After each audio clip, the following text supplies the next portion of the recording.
여러분의 올바른 독해력 학습을 도와드립니다. 디딤돌 독해력. 자, 우리 친구들과 함께하는 주요 내용 핵심 강의. 오늘 함께 할 내용은 어떤 내용일까요? 제목이 주장과 근거의 타당성을 판단해요인데요. 자, 오늘의 학습 목표 확인해 보겠습니다. 주장과 근거가 타당한지 판단하려면이에요. 자, 우리가 읽는 글 가운데는 주장과 근거가 담겨 있는 글이 있습니다. 또는 다른 사람의 말을 들을 때 어떤 사람의 주장이 담긴 말을 들을 때가 있어요. 이럴 때는 반드시 그 주장과 근거의 타당성을 판단해야 합니다. 무조건 따르면 안 된다는 거죠. 어떻게 판단하면 좋을까 궁금하죠? 지금부터 함께 알아봅시다. 주장과 근거가 타당한지 판단하려면과 관련해서 우리 4학년 과정에 이제 주장과 근거를 파악해요라는 내용이 나와요. 우선 주장이 무엇이고 근거가 무엇인지부터 알아야 찾고 판단을 할 거 아니겠어요? 어떤 문제에 대한 자신의 주된 의견을 내세우는 것을 주장이라고 하고요. 이를 뒷받침하는 까닭을 근거라고 하는데, 이렇게 주장과 근거가 담긴 말이나 글의 핵심, 목표는 다른 사람을 설득하는 데 있습니다. 설득하는 데 있어요. 설득을 하기 위해서 이렇게 의견을 내세우게 되는 것이죠. 이때 적절한 까닭을 뒷받침합니다. 이 까닭이 주장을 알맞게 뒷받침해야 돼요. 그래서 우리는 이제 글을 읽으면서 글쓴이의 주장과 근거를 파악해 봤죠. 글쓴이가 내세우는 의견은 무엇이며 주장을 뒷받침하는 내용으로는 어떤 근거를 제시했는지 살펴보았습니다. 자, 이 활동이 이제 단지 파악하는 것에서 끝나는 것이 아니라 판단을 해보자는 겁니다. 그리고 우리는 논설문을 만나요. 주장과 근거가 담겨 있는 대표적인 글이 바로 논설문인데, 논설문은 이와 같은 짜임으로 이루어져 있습니다. 논설문의 짜임 자체를 묻는 문제도 굉장히 많이 나오죠. 이 부분의 특징으로 맞는 것 또는 맞지 않는 것을 찾는 문제들이에요. 서론에서는 글을 쓴 문제 상황과 글쓴이의 주장을 밝혀요. 그러니까 서론이라면 이런 내용이 나와야겠죠. 본론에서는 주장에 대한 적절한 근거를 제시하고, 결론에서는 내용을 요약하기도 하고 주장을 다시 한번 강조할 수도 있습니다. 이렇게 서론, 본론, 결론, 짜임에 따라서 논설문을 읽어보자 라는 활동과 함께 이제 그 타당성을 판단해 봅니다. 판단을 할 때 중요한 건 여러분 뭐냐면 기준이에요.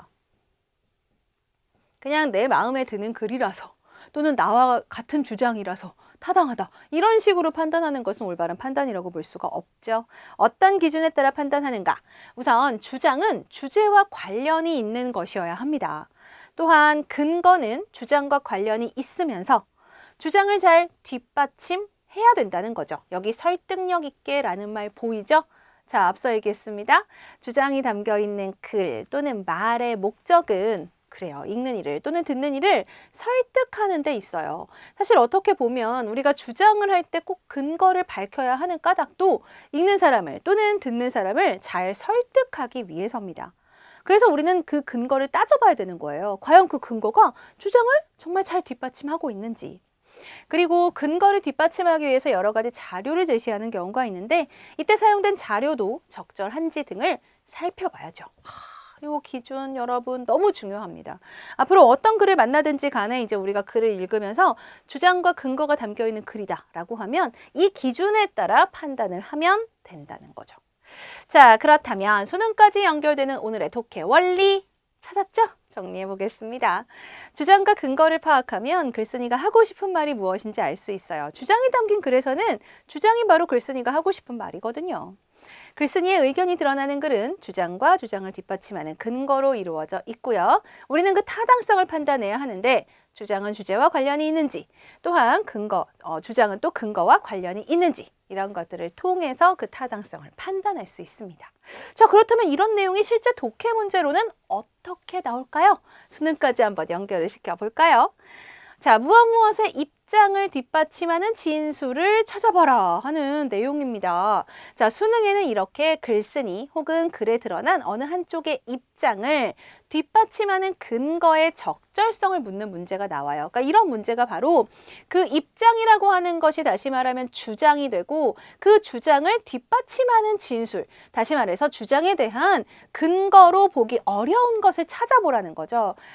또 다시 말하면 주장을 뒷받침하는 근거로 보기가 어렵다는 건 근거가 주장을 잘 뒷받침하고 있지 못한 것을 찾아보란 얘기예요. 말이 좀 우리가 자주 사용하지 않는 표현이라서 어렵게 나와서 그렇지 결국 이 문제가 우리에게 요구하는 것은 여기 지금 나온 내용이 이 글에 나오는 주장과 관계가 없거나 또는 잘 뒷받침하지 못하는 게 뭐냐 하는 문제인 거죠. 우리 초등과정에서 배운 내용이 그대로 표현만 조금 다르게 이렇게 수능 독해까지 연결된다는 것을 알 수 있습니다. 잘할 수 있겠죠, 여러분? 우리 그 기준 3가지를 기억하시면 됩니다. 정리를 해볼게요. 오늘의 핵심 독해 원리입니다. 주장과 근거가 적절한지 타당한지 판단을 하려면 글쓴이의 의도 파악이 먼저다. 자, 글쓴이의 의도를 먼저 파악해 주세요. 각 문단의 내용이 글쓴이의 의도, 즉 주제와 연결되는지 파악하는 겁니다. 결국 글쓴이의 의도, 주제라고 하는 것은 글쓴이의 주장 속에 담겨 있을 거고 근거는 그 주장을 뒷받침해야 하니까 모든 내용들이 연결되어 있을 거예요. 자, 연결되지 않는다면 이제 주장과 근거가 타당한지 그 까닭을 생각해 보는데 타당성을 판단하는 기준, 주장은 주제와 관련이 있어야 합니다. 근거는 주장과 관련이 있으면서 주장을 잘 뒷받침해야 합니다. 근거를 뒷받침하는 자료의 적절성 판단해 본다는 것도 잊지 마시기 바랍니다.